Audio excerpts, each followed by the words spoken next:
If you're an investor, it's safe to say that things right now are going pretty well. The stock market is consistently hitting new all-time highs, and it feels like our stocks and shares ISA seems to be going up every single day. And whilst this is all really good, and I could easily sit here and make another video talking about my own portfolio, it would be equally as wrong if I didn't mention about the issues that I'm currently seeing right now in the stock market and the potential risks that a really good stock market like this can create if we all get a little bit too carried away. The first one is that everybody looks like a good investor during a bull run. You see, when the stock market is going up as a whole, it's not only going to reward good businesses that actually deserve it, it's also going to reward bad ones as well. People during times like this often forget about valuations of companies and how important they can actually be for long-term investing, and they start investing into companies based on their performance and their potential in their price rather than the actual fundamentals behind the actual business. And whilst this may work out well for the short term, and if you're smart enough to get in and sell at a profit, if you're investing for the long term, those bad investments will get found out when the stock market starts to take a turn. I actually learned this lesson the hard way back in 2021, where the market was in a little bit of a similar position as to what it is today. The market was performing very well, despite there being some concerns about the future of the economy. And what I essentially did was I saw a lot of people making lots of money from these really high growth stocks, and I wanted a bit of that action as well. I didn't think about the companies behind it.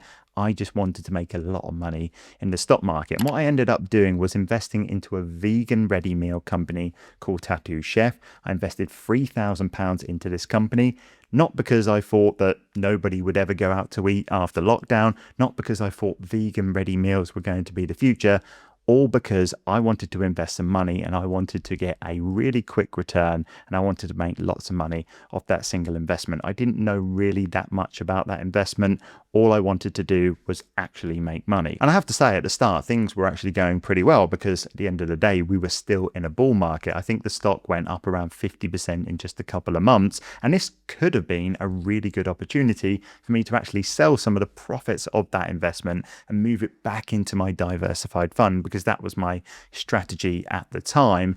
But of course, when you're seeing your stock go up and you're in a market like this, I completely forgot about the risk with this stock. I wasn't really even researching into the future of this stock, how sustainable it's actually going to be. I thought I was the next Warren Buffett. I found the next Nvidia and the next Apple, but it turns out pretty much every other stock was performing like this as well. And of course, you know what happens next. Within 12 months, the stock market took a turn, and this stock was no longer being propped up by a bull run and the mass influx of retail investors that are actually investing into this company. And the stock went down over 100% in just a couple of weeks. Some bad news also came out around the financials of the company, because at the end of the day, it wasn't a good company. And the company actually ended up going bankrupt in around June, July of 2023. And I ended up losing my entire £3,000 initial investment. And I guess the lesson from this is that in the market right now, there's going to be a lot of good stocks out there, but there are also going to be a lot of bad stocks out there, and they're all probably going to be performing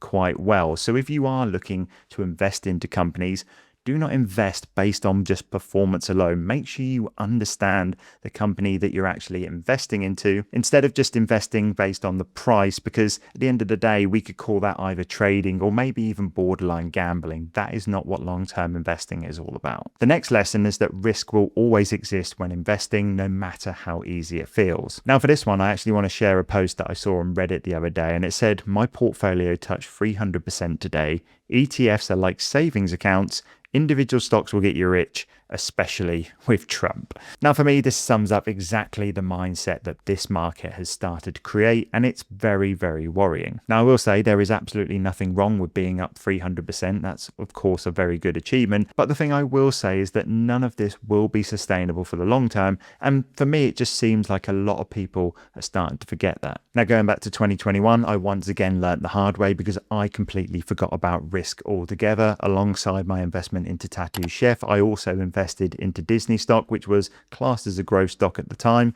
I also invested into Corsair Gaming, and I also ironically invested into DraftKings, which is a gambling company. I invested into all of these pretty much at their peak prices because I'd just been watching them for the couple of months before go insane in the stock market, and I didn't want to miss out. And as you can work out, they all come crashing down. Some of them haven't even recovered yet. And just across all of those investments alone, after selling all of them and just realizing I was an idiot and just going back to my normal strategy, I lost around £8,000.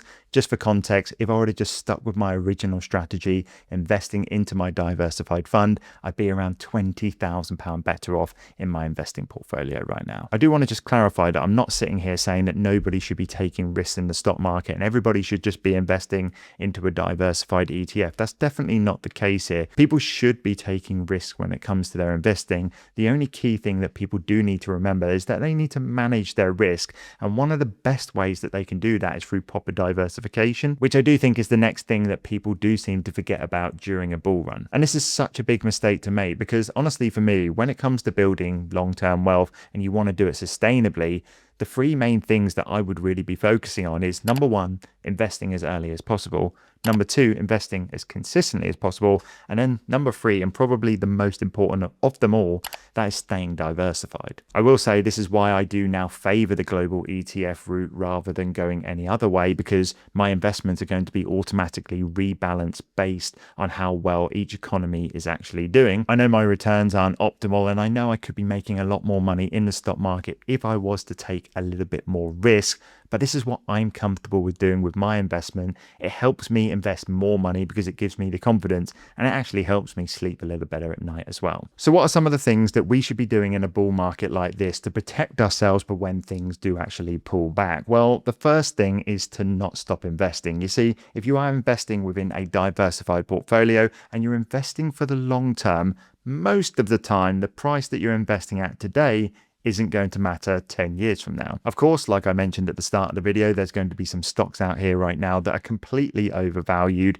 and some that you should be potentially selling to take those profits. But this is not a video saying that you should be waiting for the next crash or correction to make your next investment, because at the end of the day, nobody has a clue when that's going to happen. The next thing you should be doing is actively checking that you are diversified enough based on your own risk tolerance. This was actually one of the reasons why I moved from multiple ETFs in different economies to one singular global ETF, because I wasn't staying on track of it, and I knew that that one single fund would actually do most of the heavy lifting for me. The next thing you should never do is invest into a stock right now based on the performance it's had over the last couple of months. Invest into companies that you know about and ones that you're confident in holding for the long term. And then the final thing that everybody should be doing, regardless of where you are in your investing journey right now, is just enjoy it. We're in such a good time in the stock market right now. Our portfolios are growing. It's fun to open up our investing apps and seeing that we've reached new milestones. But just keep in the back of your mind that things can take a turn, and make sure that you're emotionally prepared for when that time happens, because that time will come, unfortunately. But if you are prepared and you've got the right measures in place, you can weather out those storms. And if you're investing for the long term and you're making those sensible decisions, the likelihood is you're going to do very well in the long term. But with that said, I'll see you in the next one.